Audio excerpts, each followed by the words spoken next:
días, muy buenas tardes o muy buena noche. Depende en el momento en que usted vaya a recibir estos videos estudio, es que le estamos saludando. Bueno, acá estoy escuchando un hermoso himno. La letra es impresionante, se llama Estoy bien. La historia es fascinante realmente.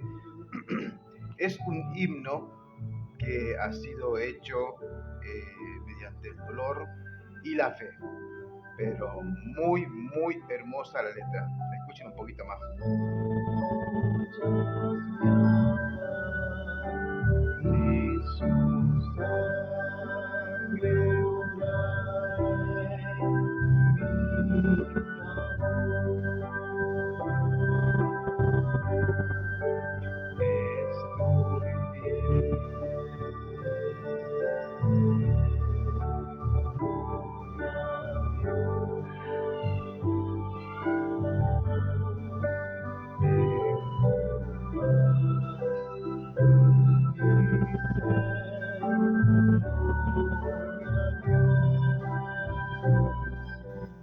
Bien, mis hermanos queridos, vamos a dar comienzo en este tiempo a un estudio que ya lo venimos realizando con un grupo de hermanos, en TikTok sobre todo, y en Facebook también estamos transmitiendo en vivo nosotros este estudio, ¿no? Estamos hablando del libro de los jueces, ya estamos en el capítulo 3 y hoy vamos a desarrollar los versículos 1 al 6. Hermano querido, este video lo estoy haciendo de esta manera, ya que ayer teníamos justamente nosotros el programa en TikTok, pero lamentablemente se cayó el internet, hubo algunos inconvenientes y entonces no pudimos transmitirlo en vivo. Pero como mi intención es que vamos rápidamente avanzando en este libro que es bastante extenso y hay mucho, pero mucho para aprender, entonces hoy voy a grabar este estudio, lo voy a compartir, por supuesto, en Facebook, en TikTok, y lo voy a compartir también en YouTube, ¿no? Así que hermanos queridos, vamos a dar comienzo entonces a este estudio. Es fascinante. Creo yo que más de uno de los que estamos estudiando o que han estudiado ya el libro de los jueces realmente nos atrapa, ¿no? Nos atrapa porque vemos nosotros mucha acción, vemos un trama, vemos nosotros un inconveniente grande que tiene, bueno, en este caso es Israel, pero lo podemos trasladar nosotros para estos tiempos, tranquilamente lo podemos trasladar porque a pesar de que este libro fue escrito hace tanto de miles de años atrás, pero sin embargo todavía podemos ver muchas de las pautas, de los patrones, ¿no? Que se repiten a lo largo de todo el libro de jueces en la vida actual. Uno de los versículos, creo yo que podríamos decir que es el versículo clave en todo este estudio del libro de los jueces, lo encontramos ahí justamente en Jueces, a ver un segundito por favor, en Jueces, si no me equivoco, 17 y 6, que dice, por ejemplo, esto, ¿no? En aquel día no había rey en Israel y cada uno hacía como le parecía bien, ¿no? Esto se repite también, por supuesto, en Jueces 21 y el último versículo, o sea, el libro de los jueces termina con la misma frase declarando qué es lo que estaba sucediendo con Israel, tanto en la parte política, en la parte social, en la parte moral, en la ética, estaban totalmente corrompidos. Jueces 21, versículo 25 dice, en aquellos días no había rey en Israel y cada uno hacía lo que les parecía bien. Es tremendo, hermano querido. Es tremendo porque cuando no está el rey, porque acá ahora permítanme, por favor, alegorizar un poquito, ¿no? Porque en definitiva, toda la escritura, por supuesto, tenemos que buscarle la interpretación práctica para nuestra vida cristiana. Sabemos que todo esto fue para el pueblo de Israel, fueron 400 y algo más de años, donde el pueblo de Israel lamentablemente cayó constantemente en apostasía, en idolatría, constantemente rompiendo el pacto, no importándole cometer pecado delante de los ojos de Dios, ¿no? Porque incluso hasta eso podemos ver nosotros allá en el capítulo 2, como también el ángel de Jehová. se le presenta y les predica el Evangelio y también, por supuesto, le acusa, diciendo justamente eso, ¿no? Ustedes han adulterado, han fornicado ante los ojos mismos de Jehová. ¿Y eso por qué? Como declara este versículo, en aquellos días no había rey en Israel, y cada uno hacía lo que le parecía bien. Díganme, hermano querido, si no es muy, pero muy parecido a los tiempos actuales. Hoy en día sucede lo mismo. El mundo hace lo que bien le parece. ¿Por qué? Porque no está el rey en su vida. ¿Quién es el rey? Nuestro Señor Jesucristo. Otro texto bíblico que también ya lo hemos analizado, lo encontramos acá en Jueces capítulo 2 y el versículo 10. Esto a nosotros también nos da la pauta, el pivot teológico, podríamos decir, de comprender por qué esta nación de Israel cayó en tan degradante decadencia, en una apostasía tremenda. Por ejemplo, dice así, y toda aquella generación fue también reunida con sus padres, y se levantó después de ello otra generación que no conocía a Jehová, ni la obra que él había hecho por Israel. Qué tremendo realmente que se haya levantado una generación, una tercera generación que dice que no conocía al Dios de Israel. Pero esto, ¿qué significa? ¿Será realmente que desconocían por completo la existencia del Dios de Israel? No, porque lógicamente vemos nosotros a las naciones paganas que ellos reconocían que había un Dios de Israel, pero no les importaba, no les interesaba. Sabían perfectamente bien cómo Dios sacó a Israel de la tierra de Egipto con mucho poder, señales y prodigios, pero aún así no le temían. No temían al poder de Dios. No es que no lo conocían, simplemente no les interesaba caminar con Dios o tener comunión con Dios. Eso es lo que se refiere justamente, es la parte teológica, espiritual, y de acá vemos la decadencia total de Dios, ¿no? Perdón, de Israel. Y toda aquella generación fue también reunida con sus padres, y se levantó después de ello otra generación que no conocía a Jehová ni la obra que él había hecho por Israel.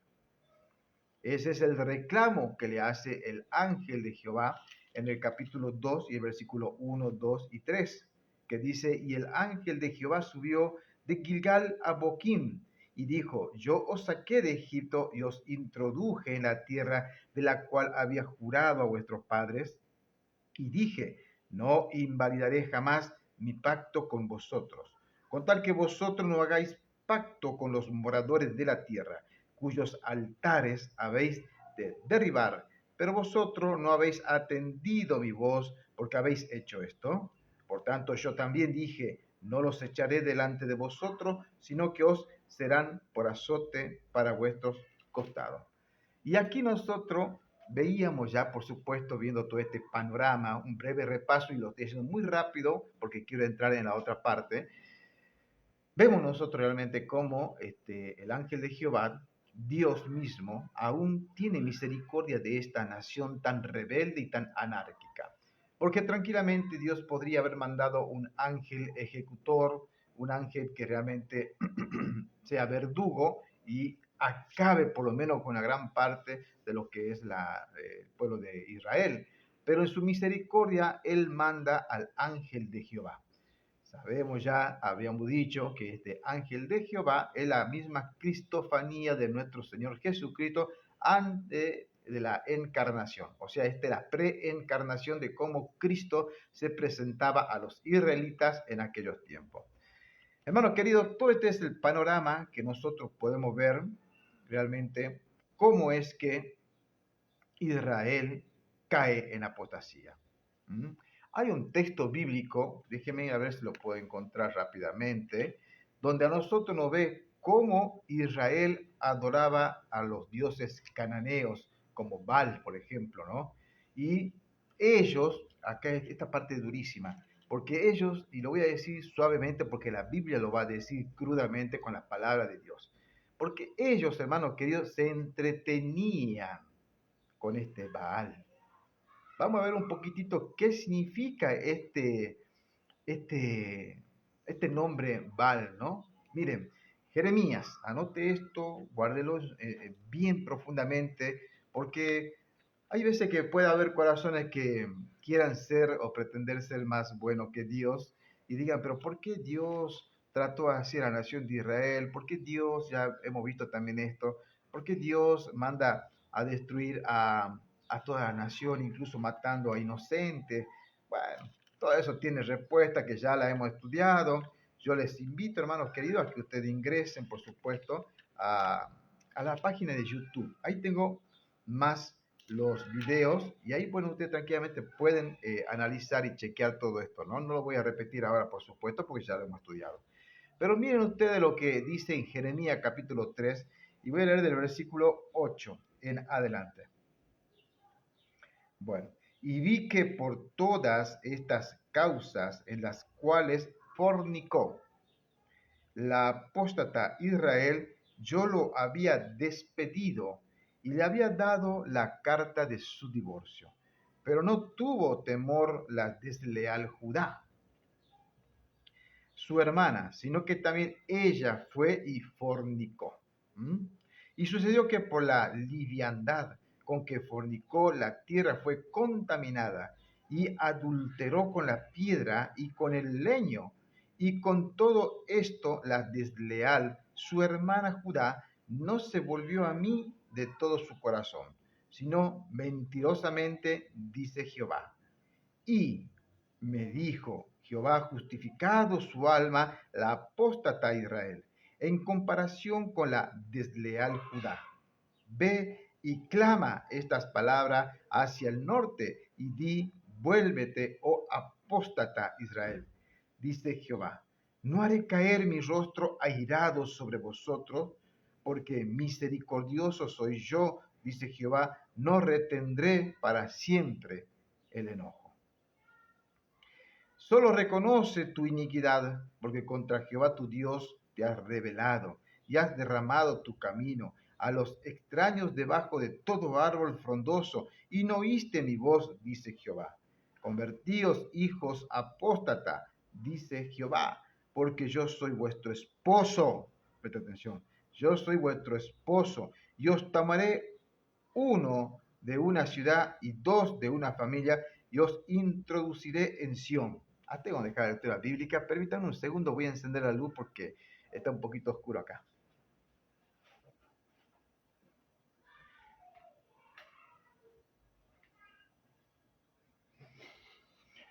Bien, ¿por qué hacemos esta lectura bíblica, hermanos queridos? Porque la palabra Baal, que también lo hemos visto nosotros, ¿sí? Presta atención acá porque acá Jehová está comparándose o está diciendo, soy su esposo y ustedes han fornicado delante de mis propios ojos. Ese es el furor, la ira que tiene un esposo. No es como la ira o el furor de un esposo terrenal, sino que además de esto ya Dios con mucho, pero mucho tiempo de anticipación estuvo advirtiendo, ustedes cumplan con mi pacto y yo haré esto por ustedes. Ustedes no cumplen mi pacto y yo, por supuesto, tendré que tomar consecuencias totalmente negativas sobre ustedes. Hermano querido, presta atención, ¿no? En la lengua semítica, Baal era un dios cananeo y significaba señor o dueño o esposo o marido. ¿Ven la relación? ¿Por qué los israelitas de aquellos tiempos de los jueces se iban tras este Baal? Porque este Baal era muy atractivo, muy seductor en cuanto a las cosas terrenales. ¿Por qué? Porque él, por ejemplo, era el dios de la agricultura, era el dios del clima, era el dios de la riqueza, era el dios del éxito. Por lo tanto, era un dios muy atractivo para la nación de Israel, para la apóstata Israel. ¿Mm? Y cuando Israel se fue con este dios Baal y con otros dioses peores que Baal todavía, como Moloch, por ejemplo, entonces eso mismo Dios lo toma como un acto de fornicación, como un acto de adulterio, y que lo están haciendo delante de los propios ojos de Jehová, que es su esposo. ¿Se acuerdan? Lo que hemos leído acá, ¿no? Tranquilamente, ¿no? Versículo, ¿cuál dijimos nosotros? El versículo 14, convertíos, hijos apóstatas, dice Jehová, porque yo soy vuestro esposo. Ahora, para que usted comprenda un poco más, un hombre, un varón, que encuentra a su esposa en adulterio y lo ve con sus propios ojos, el deseo que tiene es el de aniquilarlo a ambos. Es durísimo, ¿no? Es durísimo, pero esa es la realidad bíblica, hermano querido. Esa es la realidad. Dios, por supuesto, que también se levanta en ira. Por eso él mismo dice acá, en Jueces capítulo 2, por esto, por tanto, yo también dije, no los echaré de delante de vosotros, sino que os serán por azote para vuestros costados, y sus dioses serán tropezadero. Y eso sucedió. Eso sucedió. Bueno, hasta ahí vamos a dejar un poquito lo que es este repaso. Más o menos un panorama rápido para que comprendamos nosotros el peligro, ¿no? El peligro en el que estaba, por supuesto, la nación de Israel y por causa de su rebeldía, de su anarquía, ¿sí? Ahora quiero avanzar al capítulo 3, que tiene también muy rica enseñanza en cuanto a esto, ¿no? Permítanme hacer un repaso. Vamos a reconocer los textos bíblicos, capítulo 3, versículo 1 al 6, que dice lo siguiente, ¿no? A ver un segundito. Ahí está. Estas pues son las naciones que dejó Jehová para probar con ellas a Israel, a todos aquellos que no habían conocido toda la guerra de Canaán, solamente para que el linaje de los hijos de Israel conociese la guerra, para que la enseñasen a los que antes no la habían conocido. Los 5 príncipes de los filisteos, todos los cananeos, los sidonios, los heveos, que habitaban en el monte Líbano, desde el monte de Baal Hermón hasta llegar a Hamat. Versículo 4, y fueron para provocar con ellos a Israel, para saber si obedecerían a los mandamientos de Jehová, que él había dado a sus padres por manos de Moisés. Versículo 5, así los hijos de Israel habitaban entre los cananeos, eteos, amorreos, fereceos, heveos y jebuseos, y tomaron sus hijas por mujeres y dieron sus hijas a los hijos de ellos y sirvieron a sus dioses. Tremendo, tremendo la introducción del capítulo 3, ¿no? Versículo 1 al 6. ¿Qué estamos viendo acá? Hermanos queridos, primeramente vemos nosotros en... un segundito, acá está mi escrito.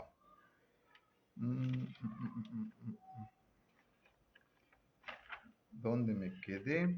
Porque ya me he perdido. Consecuencia.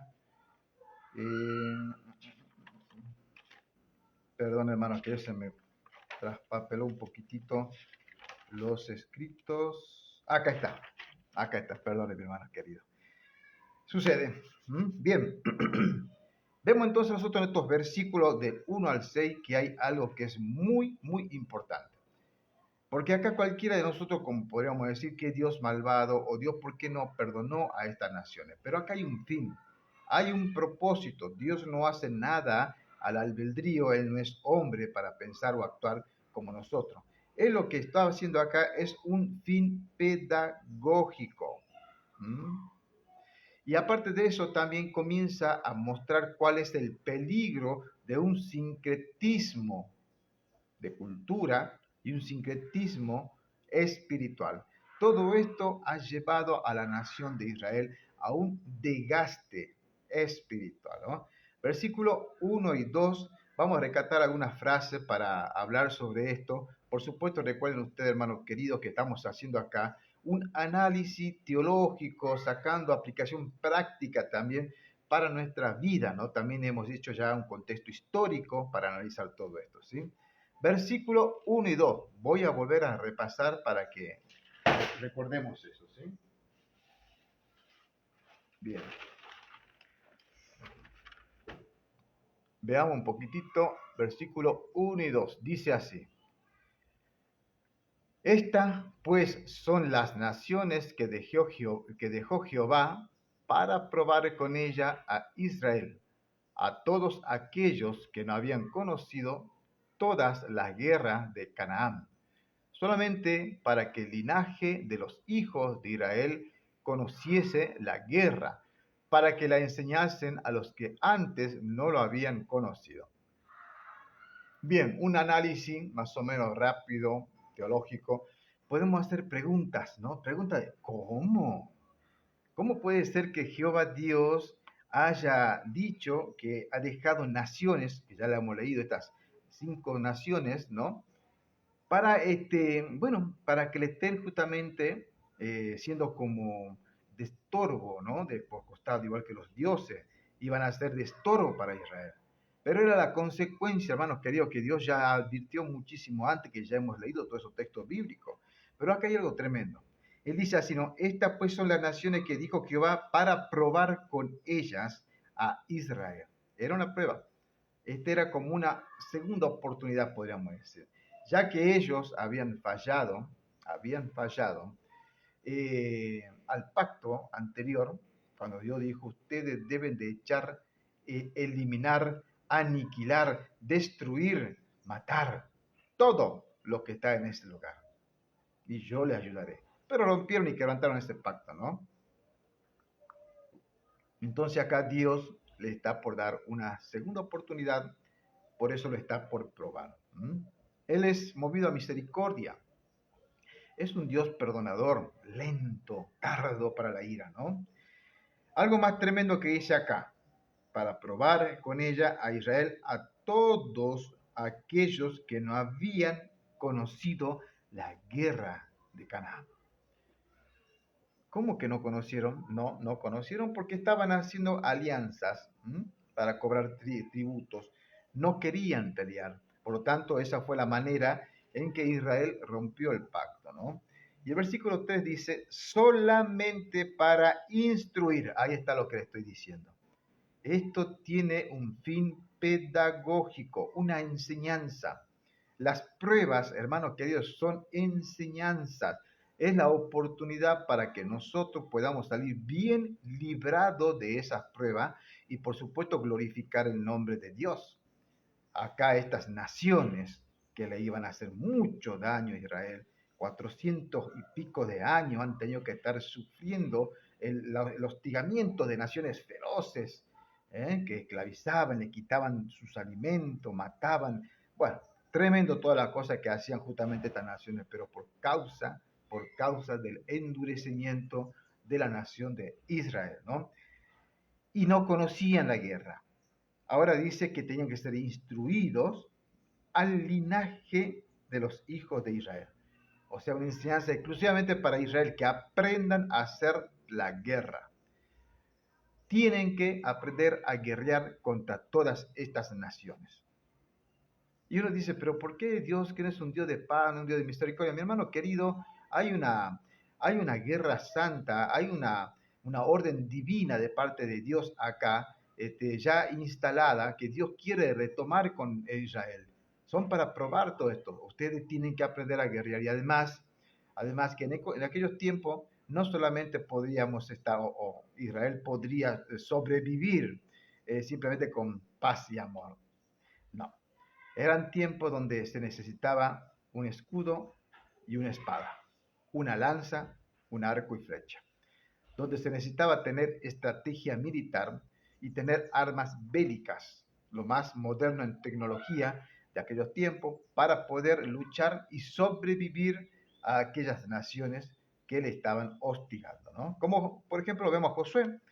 Josué fue un líder espectacular, un líder militar que supo hacer la obra de Dios. La obra de Dios. ¿Cuál era la obra? Guerrear, hacer guerra, aniquilar, hacer desaparecer a estos que estaban en Canaán. Ya hemos dado el porqué de todo esto, ¿no? La cuestión, hermanos queridos, que Dios dice que estas naciones están ahí para que Israel sea probado, para que sea probado. Comentario. Dios dejó naciones cananeas para probar la fidelidad de Israel y enseñarles la guerra. Pero el pueblo desobedeció al casarse, presta atención, con ellas y adorar sus dioses, entrando en el ciclo de pecado, opresión y clamor por liberación, mostrando que la apostasía lleva a la prueba. Y esta prueba es para forjar su fe con carácter pedagógico, aunque Israel la falla al incumplir el pacto, evidenciando la necesidad de obediencia y la advertencia contra la idolatría. Esto es lo que hizo Israel. ¿Mm? Fallaron unas tras otras las pruebas. Y cuando ellos fallaban, entraban en apostasía. Dios enviaba a las naciones, estas 5 naciones, para que la oprimieran, para que realmente estén sobre ellos, hostigándolo. Y luego Israel, por supuesto, se arrepentía, clamaba a Dios, Dios levantaba un juez, este juez los libertaba, tenían un periodo de paz y otra vez volvían a caer en esa apostasía y comenzaba otra vez ese ciclo, ¿no?, de decadencia, de apostasía y de pecado, ¿no? Hermano querido, estos versículos explican de por qué Dios dejó a estas naciones paganas en medio de Israel. Fue para probar pedagógicamente y prácticamente a estas naciones de Israel. Fue para que las generaciones que no conocían la guerra la aprendieran y para poner a prueba a la obediencia del pueblo, a los mandamientos entregados por Moisés. Ese era el fin pedagógico que tenía todo esto que vemos nosotros acá en estos capítulos. Estos versículos, hermanos queridos, como estoy diciendo, combinan propósito formativo y advertencia. La proximidad, esto hay que entender, y esto es para una aplicación práctica también para nuestra vida, la proximidad a culturas paganas, a tradiciones paganas, en un contexto pagano, por supuesto, trae riesgo de sincretismo, trae un riesgo de sincretismo. Muchas veces estamos nosotros, bueno, no, estamos, todos prácticamente estamos inmersos en un mundo pagano y a veces quiere influenciar en nuestra vida con algunas prácticas que no son totalmente de un cristiano. Quieren tratar de convencernos que el camino que ellos hacen es el correcto, pero cuando la palabra de Dios nos muestra otro, ¿no? Por eso, hermanos queridos, tenemos que darnos cuenta, tener que tener un buen discernimiento de con quién o qué estamos escuchando, ¿sí? Eso trae un gran riesgo de sincretismo. Y el sincretismo, lógicamente, va a traer lo que es la apostasía. Y la apostasía, lógicamente, que va a traer consecuencias de parte de Dios. Así como le trajo a Israel, no lo puede traer también, por supuesto, para aquellos cristianos o las congregaciones que lamentablemente no están caminando como Dios pide que caminemos, ¿no? La finalidad pedagógica, la vemos reflejada en todo este versículo, y eso, hermano querido, es algo tremendo. Hay un versículo, anótelo si usted quiere, Génesis 22, ¿sí? Déjeme llegar hasta ahí. Génesis 22 y el versículo 1. Van a ver ustedes acá, porque acá la de intrusión, se dieron cuenta, ¿no? En el versículo 2 de Jueces 3, habla justamente de intrusión, ¿no? Génesis 22, 1 dice, y aconteció que después de estas cosas que probó Dios a Abraham y le dijo, Abraham, y le dijo, Abraham, y él respondió, heme aquí. Bueno, esto no me voy a leer porque, bueno, no quiero leer todo, pero ¿qué quiero decir con esto? Acá usted puede ver que Dios comenzó a ¿qué? A probar a Abraham, su fe. Y la fe de Abraham fue probado y él fue un hombre de fe. ¿Por qué? Porque si usted avanza un poquito en la lectura sabiendo bien qué es lo que estaba por hacer, sacrificar a su hijo amado, a Isaac, ¿no? A la promesa, él tenía que sacrificarlo, porque supuestamente, bueno, Dios le ordenó, le dijo eso, pero era una prueba, un fin pedagógico, ¿sí? Vemos nosotros, por ejemplo, en el versículo 5. que dice así. Sigo en Génesis 22:5, ¿no? Entonces dijo Abraham a su siervo, esperad aquí, ¿m? Con el asno. Y presta atención, ahí está la fe. Y yo y el muchacho, ¿m? Iremos hasta allí y adoraremos. Y volveremos a vosotros. ¿Cómo sabía Abraham que iban a volver los dos y volveremos a nosotros? Porque él tenía fe. Porque él sabía que Isaac era el hijo de la promesa que Dios le había prometido. Y que Dios, quizás si permitía que él le quitase la vida, sabía también que Dios tiene poder para resucitarlo. De alguna manera, como después vemos los versículos, él sabía que Dios iba a suplir toda esa necesidad. Saltando al versículo 8, ¿no? El versículo 7 y 8 vamos a leer para que tenga un contexto. Entonces habló Isaac a Abraham, su padre, y le dijo, Padre mío. Y él respondió, heme aquí, hijo mío. Y él dijo, he aquí el fuego y la leña, pero ¿dónde está el cordero para el holocausto? Y respondió Abraham, Dios proveerá para sí el cordero, para el holocausto, hijo mío. E iban juntos. Esto es un versículo relacionado con esa finalidad pedagógica y en toda la Biblia vamos a ver nosotros que Dios tiene ese fin. Hermano querido, Dios deja naciones para probar a Israel. La prueba no es un castigo, o por lo menos no es un castigo arbitrario, ¿no? Sino un modo de educación activa. Nosotros también, hermano querido, tenemos todo este tipo de pruebas. Por eso es que siempre recomiendo, hermano querido, no hablar precipitadamente, no sacar prejuicios de hermanos que quizás estén pasando por alguna tribulación. Y lo digo yo, mi hermano querido, porque también he cometido este error. Ya he pedido perdón a Dios y Dios me ha limpiado y me ha perdonado mi pecado. Pero ahora estoy en la capacidad y la condición de decir, no lo hagamos. Porque usted ni yo sabemos qué es lo que Dios está haciendo, cuál es el fin. Quizás simplemente sea un fin pedagógico y no un castigo o una disciplina. Hermanos queridos, los que no vieron la guerra debían aprenderla y transmitirla. Aprender y transmitir, fin pedagógico. La formación, hermanos queridos, de un pueblo incluye experiencias duras que enseñan disciplina y una dependencia de Dios. ¿Cómo somos formados los siervos de Dios? Justamente de esa manera, con experiencias duras, para luego poder aprenderlas y transmitirla primeramente a nuestra familia y lógicamente al cuerpo de Cristo, ¿no?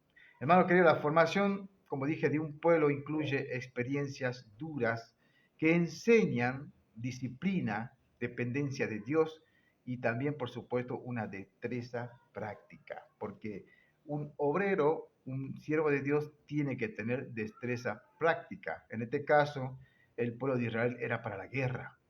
En el caso nuestro, para poder hacer y armar, formar, levantar, informar de obreros y obras ministeriales, ¿no? Podemos quizá nosotros dividir esta enseñanza en dos fases, ¿sí? La formativa, ¿sí? Que es aprender la guerra en este caso, acá en Israel, y lo ético, que es ser probado a través de la obediencia. Y en esas dos cosas también nosotros vamos a ser probados. Esto, hermano querido, aprendamos esta parte, esto es teología de la prueba que instrumentó pedagógicamente para probar el carácter de Israel y poner a prueba toda su obediencia. Una aplicación práctica. Bueno, no nos asustemos, hermanos, cuando enfrentemos pruebas que nos exigen crecer. Todas las pruebas tienen esa exigencia, nos llevan al crecimiento espiritual con un fin pedagógico. No veamos nosotros esto como un castigo o muchas veces como queremos y sucede, vemos que simplemente o declaramos de una sola vez este es ataque demoníaco. cuando muchas veces solamente es algo que Dios está haciendo en nuestra vida con ese carácter, con ese fin formativo, educativo, de pedagógica, ¿entendés? Ujú. Hermano querido, estas pruebas que los exigen crecer pueden ser representadas en tareas difíciles, conflictos, pérdidas económicas, pérdidas incluso de familia, pérdida de muchas cosas, enfermedades, hermano querido, enfermedades que muchas veces vienen a nuestra vida, que no lo estábamos esperando, por supuesto, también tienen un fin pedagógico todo esto. El cristiano, así como Israel, se está formando en esa disciplina, ¿no? Pueden ser, hermanos queridos, también oportunidades para crecer, oportunidades para salir bien librado de todo esto y de esa manera desarrollar experiencia y esas experiencias poder transmitirla, como dije, a otras personas. ¿Mm? En lugar, en lugar, hermano querido, de esquivar todas las dificultades y todas las pruebas, mejor las tenemos que abrazar, aunque nos duela y no nos guste, como escuela donde vamos a forjar el carácter y el servicio responsable para la gloria de Dios. Solamente ese es el fin que tiene todo esto. Y eso es lo que buscaba Dios justamente con Israel, ¿no? El versículo 2 dice solamente para instruir al linaje de los hijos de Israel. Ahí está. Este mensaje en esa ocasión era solamente para instruir al linaje de Israel. O sea, esto es un encargo generacional. Por favor, ocúpense del linaje de Israel, de una generación tras otra, vayan enseñando todo esto. ¿Qué cosa? La guerra. La guerra y por supuesto la obediencia, ¿no? La obediencia a los mandamientos, a no quebrantar el pacto. Y todo esto, vuelvo a insistir, requiere instrucción. ¿Por qué? Porque esto no es una transmisión automática. No es algo que nace en el corazón así como así. No, esto es necesario enseñarlo. Enseñarle, en este caso, al pueblo de Israel y lógicamente en la aplicación práctica para nosotros, como vengo diciendo, a la iglesia y a nuestra familia, ¿no? Esto también es formar a los sucesores con memoria práctica y espiritual. Me pasó, breve comentario, me pasó una vez que estuve en una congregación donde el anciano o el pastor de esa congregación murió, falleció, se fue con el Señor y no dejó ningún sucesor. Porque era una persona que decía, no, yo puedo con todo, yo hago esto, yo aquello, yo bailo, yo canto, yo hago todo, pero nunca levantó, nunca formó a un siervo para que continuara después de él, de su partida, la obra. ¿Qué pasó con esa congregación? Se cerró. Se cerró por falta justamente de un pastor y por falta de no formar a aquellos que te van a suceder, ¿no? O sea, los que van a estar después de vos. ¿Mm? Versículos 3 y 4, ya avanzando del libro de Jueces, dice así: 5 príncipes de los filisteos y todos los cananeos y los sidonios y los heveos que habitaban en los montes del Líbano, del monte de Baal Hermón, hasta llegar a Hamad. ¿Sí? Y, ¿qué dije yo? Versículo 4, ¿no? Y fueron dejadas para probar por ellas a Israel, para saber si obedecerían los mandamientos de Jehová que él había mandado a sus padres por mano de Moisés. 5 príncipes de los filisteos, todos los cananeos y todos los sidonios y los hebreos y los de Ebeor, ¿sí? Etcétera. Fueron dejado todo esto, como dije, para ser probado, ¿sí? Veamos un texto que está vinculado también con todo esto. Anótelo ahí, vaya a Éxodo y el capítulo 34, ¿sí? Éxodo 34, versículo. Voy a hacer una lectura desde el 11 al 17, ¿sí? Presta atención. Guarda lo que yo te mando hoy. He aquí que yo echo delante de tu presencia al amorreo, al cananeo, al eteo, al fereceo, al heveo y al jebuseo. Hasta ahí estaba la promesa, ¿no? El pacto que hacía Dios con Israel. Y luego dice el 12, guárdate no sea que hagas alianza con los moradores de la tierra. Ahí está la advertencia, donde has de entrar para que esto no sea de tropiezo en medio de ti, sino que derribaréis sus altares y quebraréis sus pilares sagrados y talaréis sus árboles sagrados, porque no te inclinarás ante otro Dios, pues Jehová, cuyo nombre es celoso, Dios celoso es, un esposo celoso, no sea que haga alianza con los moradores de aquella tierra y forniquen, que es lo que hizo Israel, en pos de sus dioses y sacrifiquen a sus dioses, que es lo que hicieron también, sacrificar a sus hijos al dios asqueroso, Moloch, y te llamen y comas de su sacrificio. Bailaban alrededor del sacrificio. O tomándose a sus hijas para tus hijos y fornicando sus hijas en pos de sus dioses, hagan fornicar también a tus hijos en pos de los dioses de ella, que esto hicieron también Israel. Y el versículo 17 dice, no te harás dioses de fundición, mandamiento tajante, imperativo. Todo esto hizo Israel. Israel.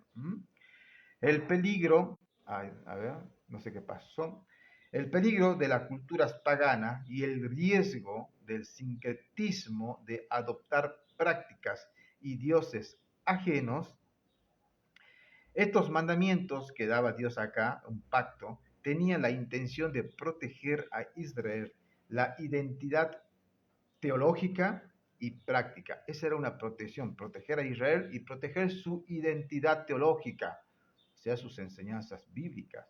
Y también práctica, la cercanía cultural sin la vigilancia de Dios puede desplazar la lealtad a Dios hacia objetos o sistemas paganos. Y eso lamentablemente es lo que sucede cuando vemos nosotros este tipo de sincretismo en nuestra vida. No me quiero poner muy prejuicioso en muchas cosas, pero si hay algo de este mundo que te puede llevar a desviarte de tu Dios, ¿por qué lo platicas? ¿Por qué sigues insistiendo en eso que sabe que te hace mal?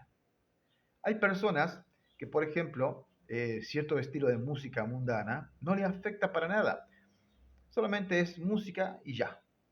Pero hay otros que con mente más débil sí le afecta. Entonces es conveniente, hermano querido, que no lo practiquen. ¿Qué más vemos nosotros acá en estos versículos de Jueces? Bueno, acá hay algo tremendo, ¿no?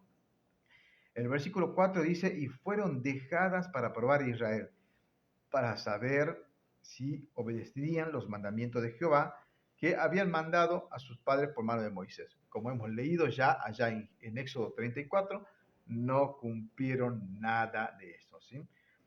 Versículos 5 y 6, presta atención. Así los hijos de Israel habitaban entre los cananeos, los eteos y los amorreos y los fereceos y los heveos y los jebuseos. Ahí están las naciones, ¿sí? Versículo 6. Y tomaron a sus hijas por mujeres y dieron a sus hijas a los hijos de ellos y sirvieron a sus dioses. Qué tremendo y qué duro cómo Israel se había desvinculado, había fornicado, adulterado delante de los ojos de su esposo, nuestro Señor Dios, ¿no? Versículo relacionado que habla justamente de todo esto, capítulo 6 de Segunda de Corintios y el versículo 14. Voy a leer un poquitito ahí. Y un poquito más también, como por ejemplo el 15 puedo leerlo también. Dice así, ¿no? No os juntéis en yugo desigual con los incrédulos, porque ¿qué compañerismo tiene la justicia con la injusticia? ¿Y qué comunión la luz con las tinieblas? Ninguna. Si usted y yo somos hijos de Dios, hijos de luz, no tenemos ninguna comunión con las tinieblas. Nada. Hermano querido, el versículo 15 dice, ¿y qué concordia? Cristo con Belial. Belial. ¿O qué parte el creyente con el incrédulo? Ninguna. No existe ninguna relación. Por lo tanto, la unión o la prohibición, perdón, entre la unión de un incrédulo y un creyente, para Dios eso es motivo de juicio, es motivo de alerta máxima, porque dice bien clarito, te unirás a ese incrédulo o incrédula y tus hijos se desviarán en pos de mí, e incluso hasta vos mismo puedes ser desviado.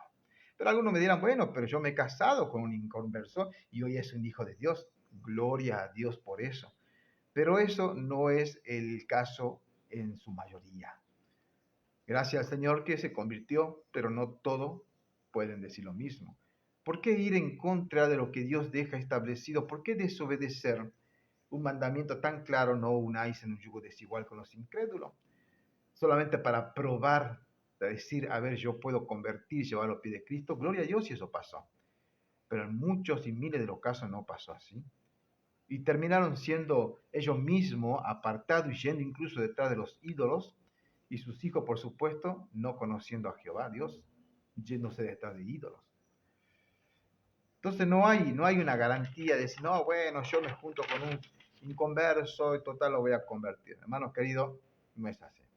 Existe una alta probabilidad de sincretismo y una deslealtad religiosa cuando existen este tipo de unión entre un incrédulo y un creyente.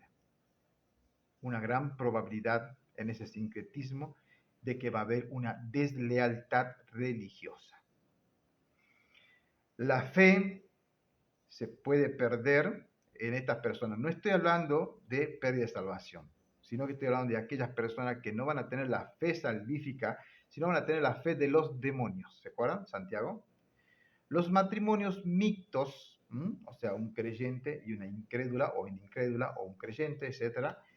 Los matrimonios mixtos y la integración familiar, hermanos queridos, facilitan prácticas religiosas paganas. Y esto lo sabe, conocemos nosotros muchos casos donde dicen, no, es que mi marido quiere que lo bauticemos en la iglesia católica, y yo no le veo nada de malo, porque en definitiva todos somos hijos de Dios, todos somos hijos de Dios. No le veo nada de malo. Total, somos de Cristo. No, hermano querido. ¿Qué más? Los lazos familiares son poderosos. Por lo tanto, la influencia de la familia, que quizás del inconverso, de la inconversa, puede hacer mucha presión sobre la vida de ese creyente, y ese creyente terminando de ceder a los caprichos paganos que tiene esta gente. Muchas tradiciones, cada país tiene muchas tradiciones, las comidas, muchas cosas raras, que lamentablemente puede empezar a ceder de a poco, lógicamente, y se va apartando de Israel, del Dios de Israel, ¿no? Que es lo que le pasó a la nación de Israel, ¿no? La adoración y las costumbres, hermanos queridos, se transmiten en casa. No como a veces creemos nosotros que la escuelita dominical tiene el trabajo de transmitir todo este tipo de costumbres, todo este tipo de enseñanzas bíblicas y escriturales. No, la familia tiene mucho poder, el vínculo familiar es poderosísimo y ahí es justamente donde se transmite todo este tipo de enseñanza. ¿Y qué sucede cuando no están los dos del mismo yugo? Bueno, lógicamente que no va a haber una buena transmisión de esa información que va a formar justamente al Hijo de Dios, ¿no? Hermano querido, todas estas cosas lamentablemente es la que estaba sucediendo en la nación de Israel. Y si Dios permite, más adelante vamos a continuar con todos estos estudios, estos análisis, porque la verdad que nos dejan mucha enseñanza rica en todo esto. Que el Señor me los bendiga.